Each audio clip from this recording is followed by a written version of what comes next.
If your Android Auto keeps disconnecting in that 2022 Tucson, the fix isn't one thing. It's a three-part problem, and you have to solve all three parts together for it to work. The real issue starts inside your dashboard, with the factory USB port. That part, number 9612N9000, has a known weakness. Inside that small plastic housing are tiny metal contacts that grip your USB cable. Over thousands of plug-in cycles, and with the car vibrating and shaking down the road, those contacts can slowly bend open or get a thin layer of corrosion on them. The connection gets loose. It might not feel wobbly to your hand, but to the computer, the data signal is flickering on and off hundreds of times a second. Every bump in the road just makes it worse. This is the root of every disconnection you're seeing. The second weak link is the cable you're using. Android Auto is pushing a huge amount of data back. And fourth, screen information, touch commands, music, and map data. It needs a clean, wide-open data highway. Most cables you buy at a gas station or get for free are built for one thing: charging.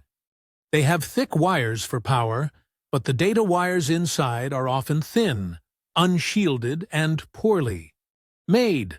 They can't handle the constant data stream without dropping information. The system sees this data loss as an error and stumbles. A good data cable should click in firmly.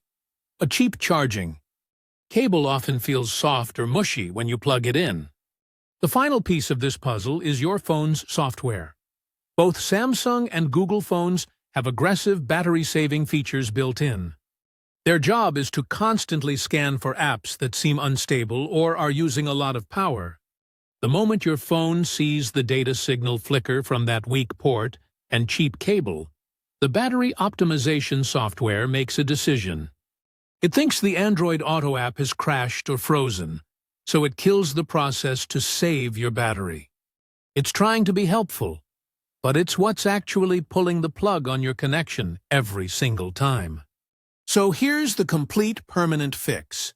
First, you have to replace the console USB port assembly. With that specific part, 96120N9000, there's no way to reliably clean or tighten the old one. This is the only way to build a solid physical foundation for the connection inside the car. Next, throw away your old cable and get a new one that is specifically USB-IF certified for data transfer.